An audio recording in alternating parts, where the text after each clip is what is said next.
બોલો સ્વામિનારાયણ ભગવાનની જય.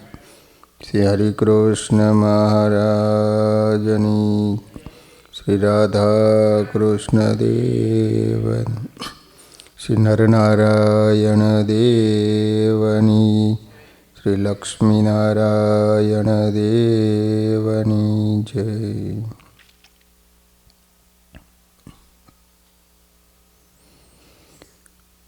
બધા જ હરિભક્તોને ઘણા ભાવથી જય સ્વામિનારાયણ. વલ્લભ ભક્તજનો, આપણે સ્વામિનારાયણ સંપ્રદાયના 6 અંગો પૈકીના આચાર્ય શ્રીનો મહિમા આપણે સમજી રહ્યા છીએ. વલ્લભ ભક્તજનો, સ્વામિનારાયણ ભગવાને પોતાના સ્થાન ઉપર બંને ભાઈઓના પુત્ર દત્તક તરીકે વર્ણી કરી અને પોતાના સ્થાન ઉપર આરૂઢ કર્યા. સ્વામિનારાયણ સંપ્રદાયના ઇતિહાસમાં આલેખાયેલી આ હકીકત ઉપરથી નિષ્પન્ન થાય છે તે સંપ્રદાયની ધર્મધુરા ધર્મદેવના પરિવારમાં પરંપરાને ધોરણે પ્રસ્થાપિત કરવાનો નિર્ણય મૂળે તો રામાનંદ સ્વામીનો જ હતો. વડતાલમાં આચાર્ય પદ સ્થાપનાની પ્રતિષ્ઠા કરી તેના આગલા દિવસે, એટલે કે કારતક સુદ દશમને દિવસે, સંપ્રદાયના આશ્રિત ત્યાગીઓ અને ગ્રહસ્થોની વડતાલ મંદિરના વિશાળ ચોકમાં ભક્તિ માતાના શ્રાદ્ધ ઉત્સવ આયોજિત સભામાં રામાનંદ સ્વામીના પટશિષ્ય મુક્તાનંદ સ્વામીએ ઉપરયુક્ત ઇતિહાસ કથા વિસ્તારથી કઈ સંભળાવી હતી. ભગવાન સ્વામિનારાયણે પોતે પ્રથમ સર્વના મન અભિપ્રાય જાણવા માટે સંપ્રદાયના આચાર્ય પદે આશ્રિત વર્ગના કોઈ બ્રહ્મચારી, કોઈ સાધુ યા કોઈ ગ્રહસ્થાશ્રમને બેસાડવાનો વિચાર રજૂ કર્યો. ત્યારે સત્સંગની માનું બિરુદ પામેલા સદગુરુ મુક્તાનંદ સ્વામીએ સભામાં સર્વ આશ્રિતો વતી કહ્યું, ત્યાગીએ એટલે સાધુ, સંન્યાસી અને વૈરાગીએ તો સ્ત્રી, દ્રવ્ય, સારું ખાન પાન અને માન સન્માનથી હંમેશા દૂર સુદૂર જ રહેવું જોઈએ. કદાચ એનો યોગ થાય એવા પ્રસંગો જીવનમાં ઉપસ્થિત થાય તો પણ શક્ય એટલા પ્રયત્ને એ પ્રસંગો એમને ટાળવા જોઈએ. યા એમાંથી વહેલી તકે બહાર નીકળી જવું જોઈએ. આ 4 બાબતનો યોગ ત્યાગી માટે પરધર્મ છે. અને જીવનમાં પરધર્મ તો દરેક માટે હંમેશા પ્રાણહારક જ નીવડે છે એવું સતશાસ્ત્રો અને અનુભવી સત્પુરુષો કહે છે. મુક્તાનંદ સ્વામીએ કોઈ સંપ્રદાયનું નામ ઉચ્ચારણ કર્યા સિવાય આચાર્ય પદે બેઠેલા ત્યાગીઓને આ બાબતોના યોગને પરિણામે કેવી યાતનાઓ સહન કરવી પડી હતી અને કરવી પડે છે એના દ્રષ્ટાંતો પણ સભામાં કહ્યા હતા.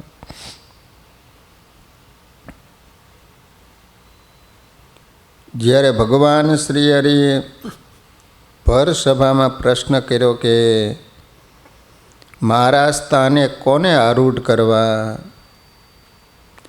ત્યારે મુક્તાનંદ સ્વામી આદિક સભાજનો કહે કે હે પ્રભુ, ગુરુ રામાનંદ સ્વામીએ પૂર્વે આચાર્ય પદવી બુદ્ધિશાળી ધર્મદેવને આપી હતી.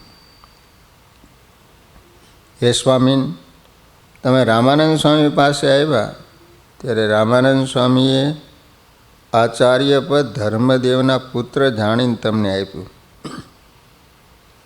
તમારા સ્થાનમાં રહેલા માટે ધર્મવંશ કુળમાં ઉત્પન્ન થયેલા પુરુષ જ યોગ્ય છે, જેમાં સર્વ કારણના કારણ આપ પ્રાદુર્ભાવ પામેલા છે. જેમ સિંહણનું દૂધ સુવર્ણ પાત્રમાં જ રહે, એવી રીતે તમારું પદ ધર્મ વંશમાં જ યોગ્ય છે. હે ધર્મનંદન, ધર્મવંશીની સમાન બીજા કોઈ ધર્મવાન નથી, અને તમારી ધર્મધુરાનું વહન કરવામાં ધર્મવંશમાં ઉત્પન્ન માણસ જ શક્તિમાન છે, બીજો કોઈ પણ શક્તિમાન નથી. આ રીતે સંતો ભક્તોના મંતવ્ય સાંભળી ભગવાન શ્રી હરિ કહે, મેં પણ મારા સ્થાને ધર્મવંશી બાળકને જ બેસાડવાનો વિચાર કર્યો છે, પરંતુ બીજા બુદ્ધિહીન ઓછી બુદ્ધિવાળા મનુષ્યને એવો ભ્રમ થશે કે પોતાના ધર્મકુળમાં જ કેમ પોતાનું આવું શ્રેષ્ઠ આચાર્ય પદ ગુરુપદ સ્થાપન કર્યું. એ ભ્રમ ન થાય તે માટે આ ઔપચારિક લીલા કરી છે.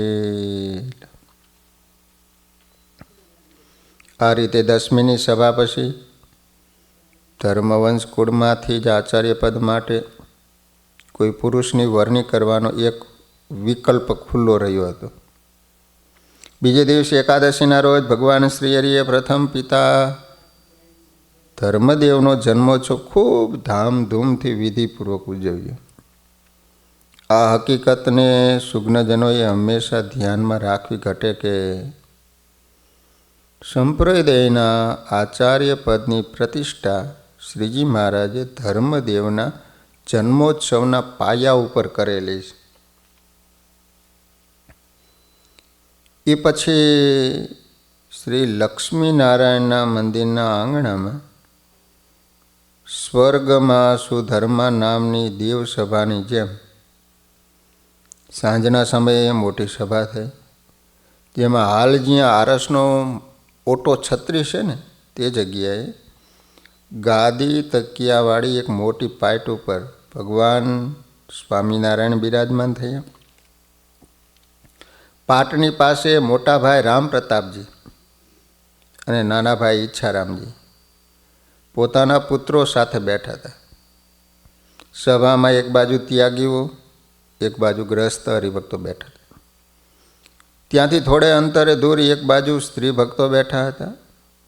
આજે સભામાં અનુગામી આચાર્યની વરણી થવાની છે એ વાત સર્વત્ર પ્રસરી ગઈ હતી. તેથી સૌના મુખ ઉપર આતુરતા અને જિજ્ઞાસાના ચિહ્નો વર્તતા હતા. શ્રીજી મહારાજના મુખ ઉપર પણ સંપ્રદાયની મારી ધર્મધુરા હવે હું ધર્મવંશ કુળમાં સ્થાપિત કરું એવો ભાવ અંકિત થયેલો હતો. ભગવાન શ્રી હરિએ પોતાના રામપ્રતાપભાઈ તથા ઈચ્છારામ એ બે ભાઈઓ પાસે ધર્મદેવના કુળમાં સંપ્રદાયની ધર્મધુરાનું સ્થાપન કરવું એવી મારી ઈચ્છા છે એમ કહીને એક એક પુત્રની માગણી કરી. આચાર્ય પદ તો એક જ ગણાય, તેમ છતાં પણ શ્રીજી મહારાજે પોતાના બે ભાઈઓ પાસે એક એક પુત્રની માગણી કરી. ત્યારે એ સાંભળીને સભાજનોના મનમાં શંકા જાગી. મહારાજ પોતાના અનુગામી તરીકે બે આચાર્યો સ્થાપશે કે શું? પરંતુ એ પછી જે પ્રસંગ બન્યો અને ભગવાન શ્રી હરિએ જે કર્યું તેથી એ આશ્ચર્ય અને શંકાઓનું તરત જ નિરાકરણ થઈ ગયું. ભગવાન સ્વામિનારાયણની માગણી પ્રમાણે મોટાભાઈ રામપ્રતાપજીએ પોતાના 3 પુત્રો પૈકી વચેટ પુત્ર શ્રી અયોધ્યા પ્રસાદજીને અને નાના ભાઈ ઈચ્છારામજીએ પોતાના 5 પુત્રો પૈકી બીજા પુત્ર શ્રી રઘુવીરજીને દત્તપુત્ર તરીકે ગ્રહણ કરવા માટે શ્રીજી મહારાજને શાસ્ત્રોક્ત વિધિ કરીને સોંપણી કરી. શ્રીજી મહારાજે બંને પુરુષોને પોતાના પુત્ર પદે ગ્રહણ કરીને પોતાના સ્થાને બેસાડ્યા. ભગવાન શ્રીહરિએ પોતાના બંને પુત્રોને પોતાના આસન ઉપર બેસાડી અમૂલ્ય વસ્ત્રો અને શ્રેષ્ઠ વિભૂષણો સત્કારપૂર્વક આપીને સર્વે પોતાના ભક્તો પાસે પણ મહાઆનંદથી પોતાના બંને પુત્રોનું ચંદન પુષ્પ આદિથી પૂજન કરાયું. આમ સધર્મના સ્થાપનના ઉદ્દેશથી આ ધરા ઉપર અવતરેલા સ્વતંત્રપણે વર્તનારા ભગવાન શ્રી હરિએ નરનાટનને અનુસરી ત્યાગી ગ્રહીજનોનો અભિપ્રાય લઈ પોતે પૂર્વે કરેલા સંકલ્પ અનુસાર સંપ્રદાયની અવિરત મોક્ષ પરંપરા વહેતી મૂકી.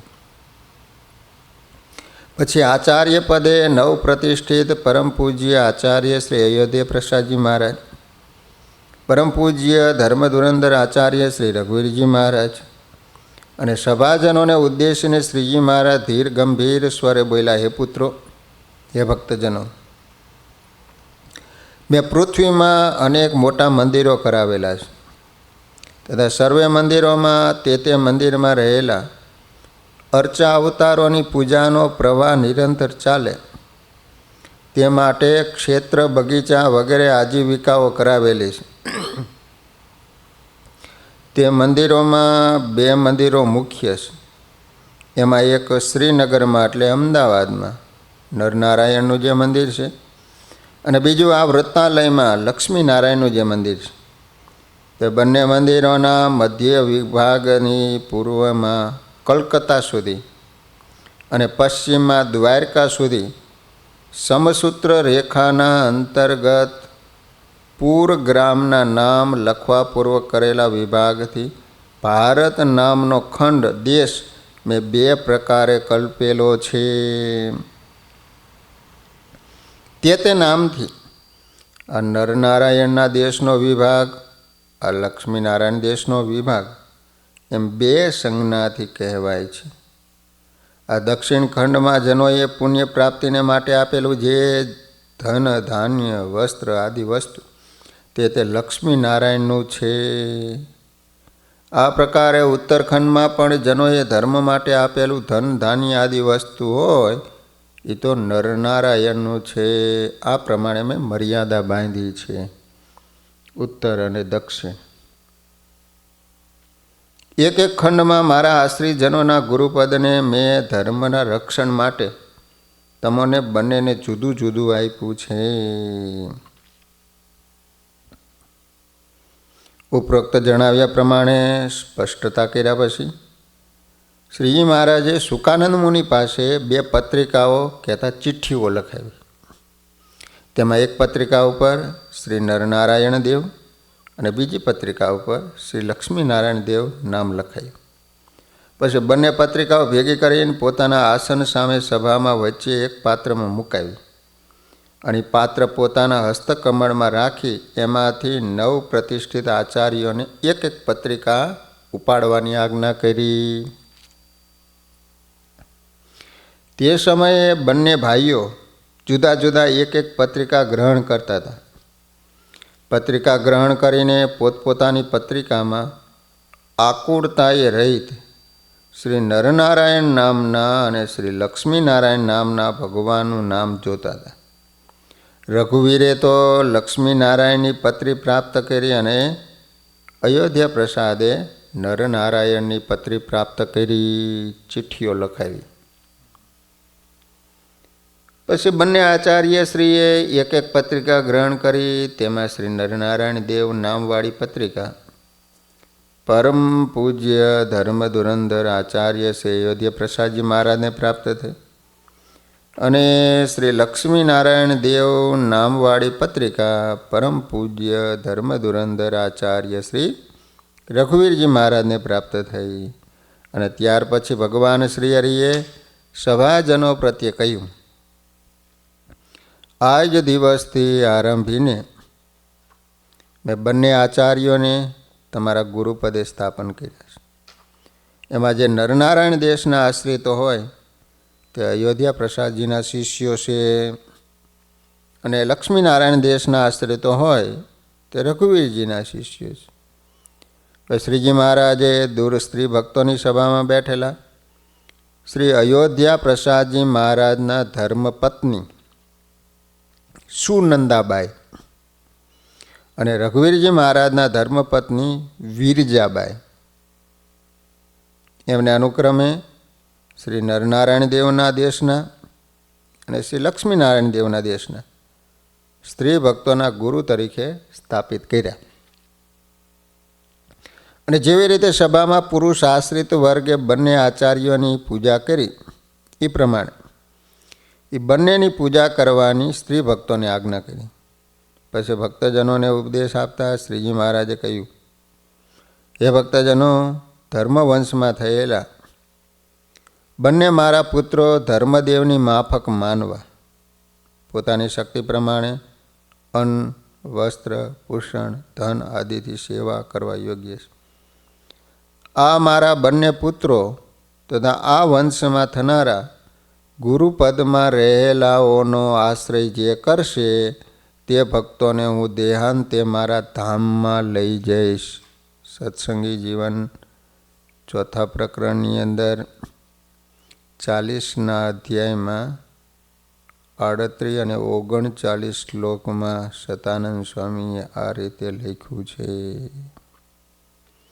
તો આ રીતે સ્વામિનારાયણ ભગવાને 2 દેશ વિભાગ કર્યા અને બંને દેશના વહીવટ પ્રમાણે બધું સ્વામિનારાયણ ભગવાને પાકા પાયે લખાવી અને મહારાજે સરસ મજાનો જે દેશ વિભાગનો લેખ કરાવી આપ્યો.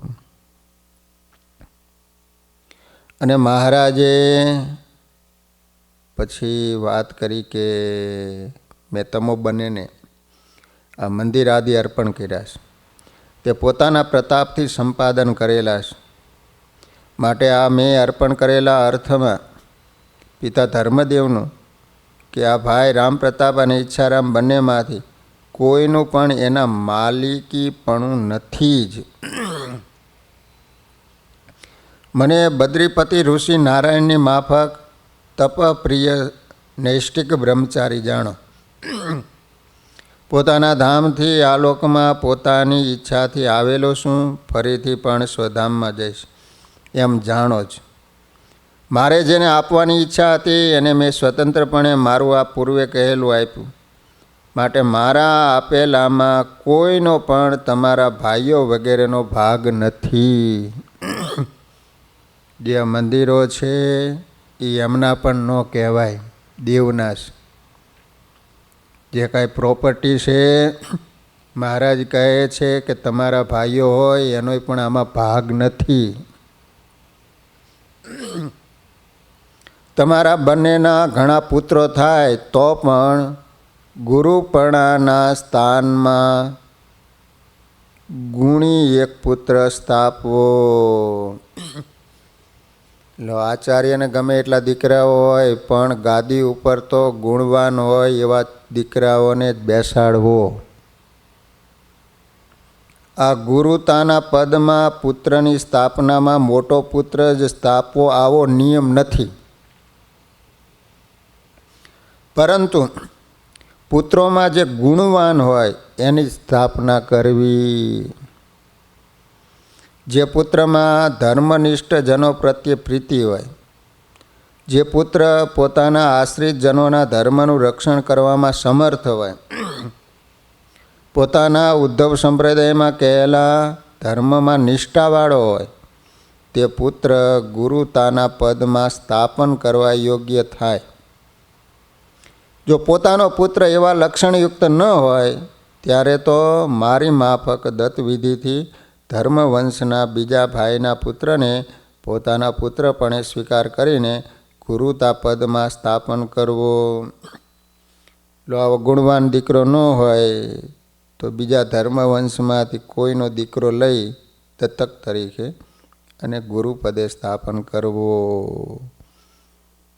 ગુણે રહિત પોતાના પુત્રને સ્થાપન કરવો નહીં. ભલે પોતાનો દીકરો હોય પણ ગુણવાન ન હોય તો એને ન બેસાડવો. આ મારી આજ્ઞા મારા આશ્રિત સર્વે સત્સંગીઓએ યથાયોગ્ય પાલન કરવી. જે મારા કહેવાથી વિરુદ્ધ વર્તશે તે મારા શિષ્યોની પંક્તિથી બહાર કાઢેલો જાણવો. પછી સભામાંથી એકી સાથે અવાજો સંભળાયા, મહારાજ આવું આચાર્ય પદ જગતમાં હજુ સુધી બીજે ક્યાંય જોયું, વાંચ્યું કે સાંભળ્યું નથી. આવી નહોતી દીઠી, નહોતી સાંભળી એવી રીત ભગવાન શ્રી હરિ સિવાય બીજું કોણ પ્રવર્તાવી શકે? ભગવાન શ્રી સ્વામિનારાયણે વડતાલમાં વિક્રમ સંવંત 1882 કારતક સુદ એકાદશીના રોજ આચાર્ય સ્થાપનના પ્રસંગે સભામાં સર્વ આશ્રિત જનોને જે ઉપદેશ આપેલો હતો અને જે આજ્ઞા કરેલી હતી તે એમણે પછી દેશ વિભાગનો લેખ એ નામે જાતે લખાવીને ગ્રંથિત કરાવીને બંને આચાર્યોને અર્પણ કર્યો હતો.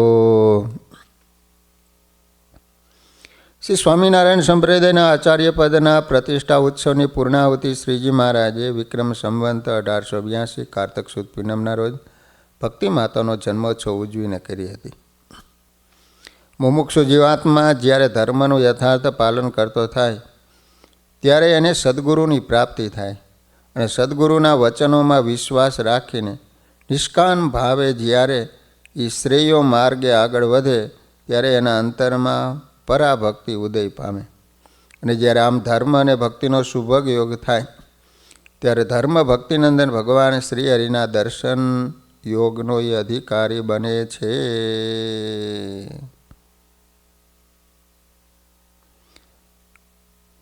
હવે એક પ્રશ્ન એવો ઉદ્ભવે કે શ્રીજી મહારાજે ભૂમંડળ ઉપર વિદ્વતામાં જેમનો કોઈ જોટો ન જડે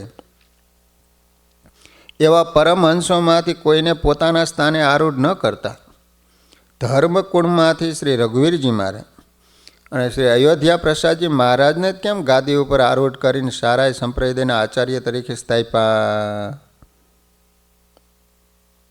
તો એનો એક જ ઉત્તર છે કે વચનામૃતોમાં અનેક તાત્વિક પ્રશ્નો પૂછાયા છે. જે પ્રશ્નો સામાન્ય પંડિતોથી તો થવા અશક્ય છે. જે પ્રશ્નો ગોપાળાનંદ સ્વામી, મુક્તાનંદ સ્વામી, નિત્યાનંદ સ્વામી આદિક સંતોએ કરેલા છે. પરંતુ વચનામૃતોમાં જેટલા પણ પ્રશ્નો પૂછાયા તે પ્રૌઢ અવસ્થાએ પહોંચેલા સંતો હરિભક્તોએ પૂછેલા છે. સારાય સંસારની પરિસ્થિતિ જાણ્યા માંડ્યા પછી ઉદ્ભવેલા પ્રશ્નો સંતો ભક્તોએ પૂછ્યા છે. અનેક શાસ્ત્રોના અધ્યયન પછી ઉઠેલી શંકાઓના સમાધાન માટે પ્રશ્નો પૂછાયા. પરંતુ વચનામૃતોમાં પૂછાયેલા તમામ પ્રશ્નો પૈકી ફક્ત 4 પ્રશ્નો બાકાત છે. જે ગરડા મધ્ય પ્રકરણના 62મા વચનામૃતમાં, ગરડા અંત્ય પ્રકરણના 14મા અને 18મા વચનામૃતમાં આદિ આચાર્ય શ્રી અયોધ્યા પ્રસાદજી મહારાજ અને આદિ આચાર્ય શ્રી રઘુવીરજી મહારાજ દ્વારા પૂછવામાં આવ્યા છે. 62ના વચનામૃતમાં અયોધ્યા પ્રસાદજી મહારાજે શ્રીજી મહારાજને પ્રશ્ન પૂછ્યો કે આ સંસારને વિશે એવો પુરુષ હોય જે 8 પર તો સંસારની વિટમણામાં રહ્યો હોય, ગમે એવું યોગ્ય અયોગ્ય કર્મ પણ થઈ જતું હોય, તે 1 ઘડી કે 2 ઘડી ભગવાનનું ભજન કરતો હોય ત્યારે ભજને કરીને એમને દિવસ બધાના પાપ કર્યું એ બળે કે ન બળે? એ પછી રઘુવીરજી મહારાજે પ્રશ્ન પૂછેલો છે એમાં કે જીવનો મોક્ષ કેમ કરે ત્યારે થાય? એ પ્રશ્નો પૂછતી વખતે અયોધ્યા પ્રસાદજી મહારાજની ઉંમર 16 વર્ષની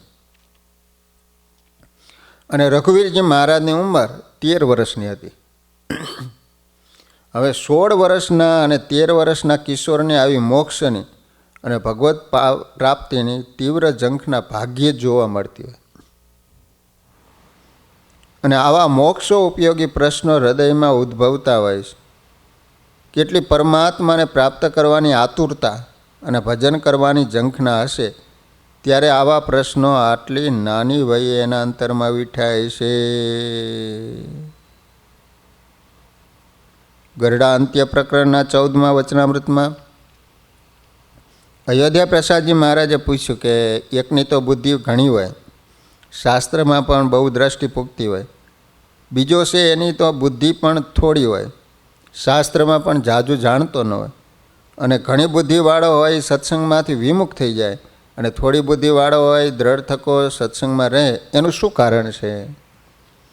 આ પ્રશ્ન પૂછતી વખતે અયોધ્યા પ્રસાદજી મહારાજની ઉંમર 19 વર્ષની હતી.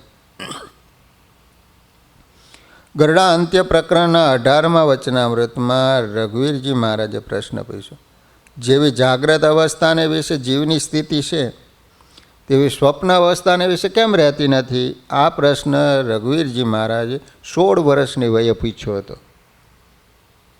આટલી નાની વયમાં આટલા બધા આંતરિક દોષો તરફ જાગ્રત વર્તતા અને એને ટાળવા માટે સતત પ્રયત્નશીલ રહેનારા આ બંને આચાર્યશ્રીઓને શ્રીજી મહારાજે સારાય સંપ્રદાયના ગુરુ પદે સ્થાપ્યા હતા. એ નિર્વિવાદ વાત છે.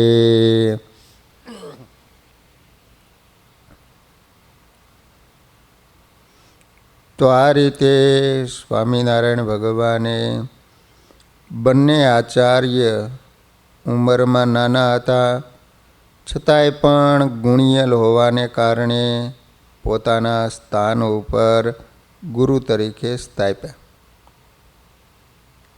શિક્ષાપત્રીમાં પણ મહારાજે આદેશ આપ્યો કે અમારે આશ્રિત સર્વે સત્સંગી, તેમના ધર્મની રક્ષા કરવાને અર્થે સર્વેના ગુરુપણાને વિશે અમે સ્થાપન કર્યા. એવા જે અયોધ્યા પ્રસાદ અને રઘુવીર એને મુમુક્ષુજનને દીક્ષા આપવી. ભગવાન સ્વામિનારાયણ સ્થાપિત અવિચ્છિન્ન અણિશુદ્ધ વંશ વારસાગત દીક્ષા ગુરુ પરંપરા આચાર્ય પરંપરા સ્વીકારવામાં આવે છે. અને વડતાલના 18મા વચનામૃતમાં દીક્ષા ગુરુ પરંપરા બતાવતા તરફ શ્રીજી મહારાજનો અનુરોધ છે. ભગવાન સ્વામિનારાયણ કહ્યું છે કે ધર્મવંશી આચાર્ય દ્વારા કળિયુગમાં મારે અનેકનો ઉદ્ધાર કરવો છે. ભગવાન શ્રી હરિકાએ મારી હરિકૃષ્ણ આદિક મૂર્તિઓમાં જેવો હું પ્રગટ પ્રમાણ રહ્યો છું, એવો ને એવો હું ધર્મવંશી આચાર્યમાં રહ્યો છું. નિષ્કુળાનંદ સ્વામીએ પરમાત્માની પ્રાપ્તિ માટે આનાથી સરળ અને સુંદર બીજો કોઈ ઉપાય નથી એમ કહ્યું છે. જોઈએ સ્વામીના શબ્દો, ધર્મકુળને જે અનુસરે ત્યાગી ગ્રહી નર કોઈ નાર, પરિશ્રમ વિના પામશે અપાર ભવનો પાર. જેને જોઈએ તે આવો મોક્ષ માગવારે લોલ, આજે ધર્મ વંશીને દ્વાર નર નારી, સિદ્ધ જાઓ છો બીજે શિર કૂટવારે લોલ, ત્યાં તો તરત થાશો પાવન. પ્રેમાનંદ સ્વામીએ કીધું. તો આવી રીતે ઘણા બધા આનંદ સંતોએ આચાર્ય શ્રી દ્વારા જીવાત્માનો મોક્ષ થાય છે એવી કીર્તનોમાં પણ ભારોભાર મહિમા વર્ણવવામાં આવેલો છે.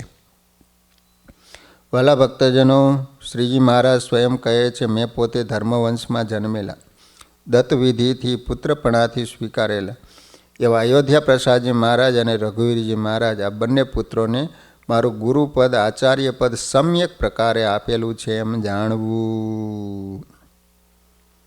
આ આખી બાબતમાં એક વાત યાદ રાખજો કે અન્ય સંપ્રદાયમાં જ્ઞાન ગુરુ અને દીક્ષા ગુરુ એક જ હોય, પરંતુ સ્વામિનારાયણ સંપ્રદાયમાં એક વિશિષ્ટતા એ છે કે જ્ઞાન ગુરુ સંતો છે અને દીક્ષા ગુરુ પરમ પૂજ્ય આચાર્ય મહારાજ શ્રી છે.